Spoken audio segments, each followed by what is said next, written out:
Hello बच्चों, स्वागत है मेरे यूट्यूब चैनल में। आज हम क्लास 9 मैथ चैप्टर 1 यानी कि प्रश्नावली 1.1 को सॉल्व करेंगे। तो इसे सॉल्व करते हैं। पहला क्वेश्चन है, क्या शून्य एक परिमेय संख्या है? क्या इसे आप पी बटे क्यू के रूप में लिख सकते हैं, जहाँ पी और क्यू पूर्णांक है और क्यू बराबर यानी कि जीरो नहीं है। ठीक ना। ये क्वेश्चन किया गया तो इसमें कहते हैं हाँ शून्य एक परिमेय संख्या है, क्योंकि इसे संख्या रेखा पर प्रदर्शित कर सकते हैं और इसे पी बटे क्यू के रूप में लिख सकते हैं। ठीक ना। शून्य को हम पी बटे क्यू के रूप में लिख सकते हैं। जीरो को, ठीक है ना, जीरो को के यानी कि पी बटा क्यू के रूप में व्यक्त करने पर हमें 0/1 प्राप्त होता है, जहाँ पी बराबर 0 और क्यू बराबर 1 है और क्यू बराबर 0 ये नहीं हो सकता। इसका कहने का मतलब है हम संख्या जो है शून्य को हम पी बटा क्यू के रूप में लिख सकते हैं कि नहीं। कहने का मतलब 0/1, ठीक है, 0/2, 0/3, इस तरह से हम लिख सकते हैं। इसको 0 0 ऊपर में आना चाहिए, नीचे में 1 2 3 इसे लिख सकते हैं, लेकिन इसका उल्टा नहीं लिख सकते हैं। इसका कहने का मतलब है कि एक ऊपर चला जाए नीचे 0, 2 ऊपर चला जाए नीचे 0, 3 नीचे 0 को हम नहीं लिख सकते हैं। ठीक है, ये परिमेय के रूप में हम इसको जो पी बटा क्यू के रूप में हमेशा लिखेंगे कब, जब 0 ऊपर में रहेगा, नीचे 0 में नहीं होना चाहिए। ठीक है, इसलिए इसका सॉल्यूशन यही है कि हम शून्य को परिमेय के रूप में लिख सकते हैं कब, जब वह यानी कि पी बराबर 0 यानी कि कहने का मतलब पी बराबर 0 यानी कि ऊपर में शून्य होना चाहिए। ठीक है, ऊपर में शून्य यानी कि पी बटे क्यू है ना, ऐसे तो पी बराबर 0 होना चाहिए ऊपर में और क्यू बराबर 1 होना चाहिए। 1 2 3 कुछ भी आप लेंगे वो चलेगा, लेकिन यही चीज़ उल्टा कहा गया कि क्यू बराबर ये जो लिखा है 0 नहीं। कहने का मतलब क्यू जो है, क्यू का मान 0 नहीं होना चाहिए। नीचे में क्यू का मान 0 है ना यहाँ, तो ये वाला 0 नहीं होना चाहिए। ठीक ना। चलिए दूसरा क्वेश्चन समझते हैं। ठीक है, ये दूसरा क्वेश्चन है, कहता है, यहाँ से देखिए दूसरा क्वेश्चन कहता है 3 और 4 के बीच में 6 परिमेय संख्या ज्ञात करने के लिए बोला है। ठीक है, इसको सोल्व करना है तो हमें 6 संख्या प्राप्त करना है। ठीक है, इसलिए एक फार्मूला होता है, आप इसको याद रखिएगा, n+1। ठीक है, n+1। तो हमसे जितनी परिमेय संख्या यानी कि पूछेगा, यहाँ 6 पूछा है ना, इसलिए n का मान हम 6 रखेंगे। ठीक है, और +1 तो ये +1 रहेगा, इसलिए हमें 6 संख्याएं प्राप्त करना है।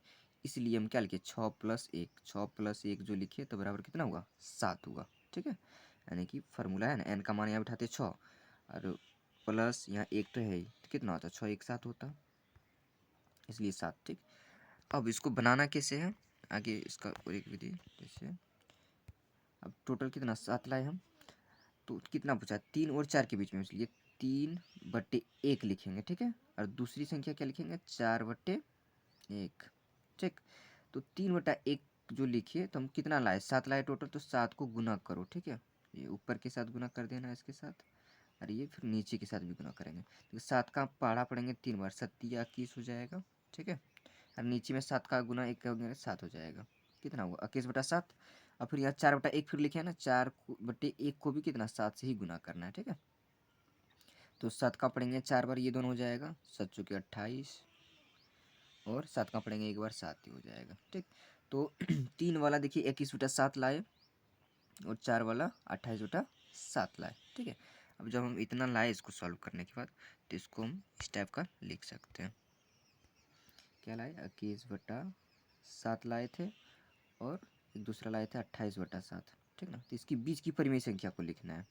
28/7 है तो 21/7 है ही, 21/7, 22/7, 23/7, 24/7, 25/7, फिर 26/7 होगा और 27/7 होगा। ठीक, 28/7 होगा। तो देखिए 21/7 और 28/7 को छोड़ के बीच में क्या कुछ संख्या हम ज्ञात की, 1 2 3 4 5 6 परिमेय संख्या मेरा ज्ञात हो गया ना, 22 23 24 25 26 27 तक लिए, ये मेरा आंसर रहा। ठीक है, फिर दूसरा क्वेश्चन बनाते हैं। कहता है 3/5 और 4/5 के बीच 5 परिमेय संख्या ज्ञात कीजिए। ठीक है, तीसरा क्वेश्चन है 3/5 और 4/5 के बीच में 5 परिमेय, 5 बोला तो हम वही फार्मूला फिर ज्ञात करेंगे, n+1 बराबर। ठीक है, तो n का मान कितना है, 5 ज्ञात बोलना है ना, इसलिए n का मान 5 रखेंगे। तो 5 + 1 बराबर कितना हो जाएगा 6। ठीक है, तो हमें 6 प्राप्त हुआ। तो n बराबर हम 6 याद रख सकते हैं। तो हमको 3/5 पूछा है ना, 6 रखे इधर, 3/5 लिखे पहले। ठीक, इसके साथ गुना करेंगे 6 से, तो ऊपर के साथ भी करेंगे 3 के साथ और नीचे भी इसके साथ गुना करेंगे। देखिए 6 कहाँ पढ़ेंगे 3 बार, 6 18 होगा।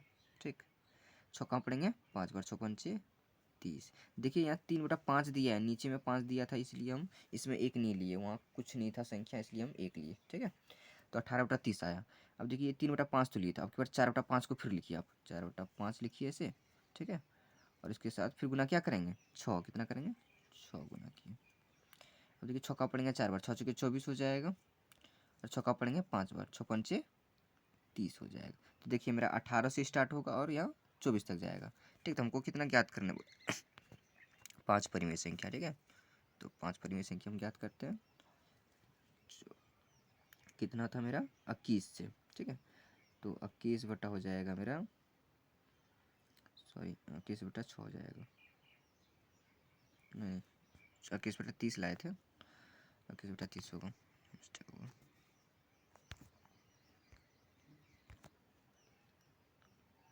21/30,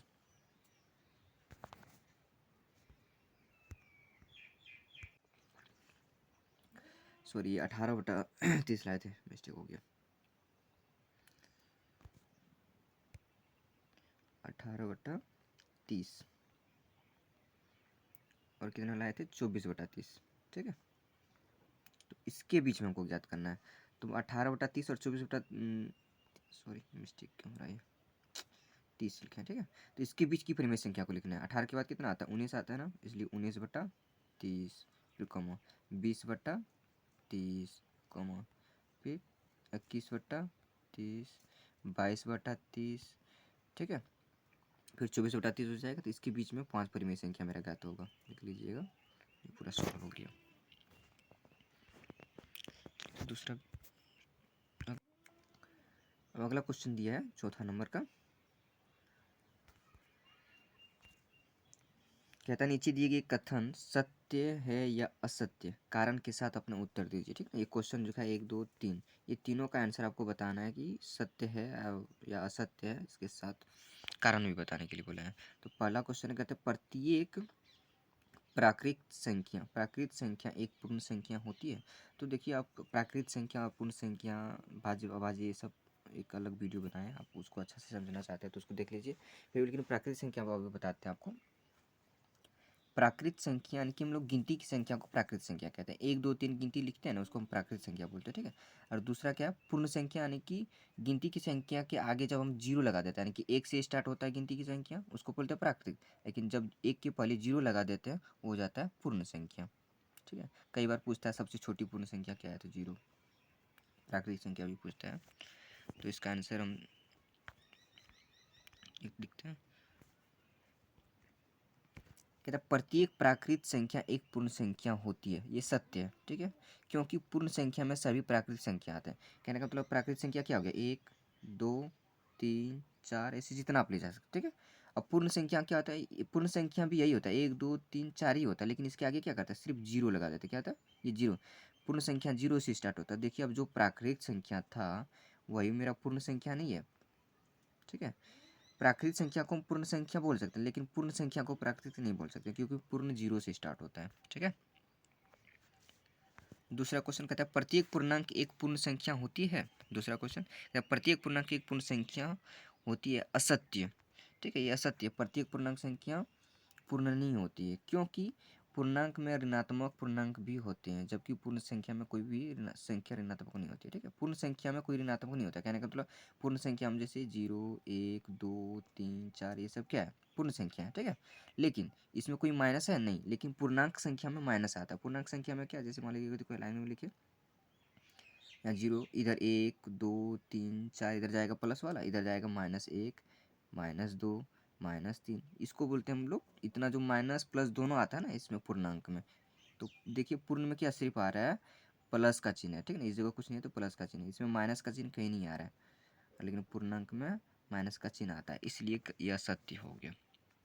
तीसरा क्वेश्चन कहता है प्रत्येक परिमेय संख्या एक पूर्ण संख्या होती है। प्रत्येक परिमेय संख्या एक पूर्ण संख्या होती है, जितने भी परिमेय संख्या होता है क्या वो पूर्ण संख्या होता है? ठीक है, ये जो क्वेश्चन है कहता है प्रत्येक परिमेय संख्या एक पूर्ण संख्या होती है, असत्य। ठीक है, ये गलत है, क्योंकि प्रत्येक जो परिमेय संख्या है वो पूर्ण संख्या नहीं होती है। कारण परिमेय संख्या में अन्य कई प्रकार की संख्याएं आती है जिनकी पूर्ण संख्या के जैसे प्रदर्शित नहीं किया जा सकता। बहुत सारी ऐसी संख्याएं हैं जिसको हम पूर्ण संख्या के रूप में नहीं प्रदर्शित कर सकते हैं। ठीक ना, कई प्रकार की संख्याएं जैसे √7 में आएगा आपका, √25 में आता है। 25 का तो √7 हो जाएगा, लेकिन √7 का नहीं टूटता है, इसलिए इस सबको नहीं लिख सकते हैं। तो वीडियो पसंद आया तो लाइक एंड सब्सक्राइब जरूर करें, मैं ऐसी वीडियो आपके लिए लाते रहेंगे।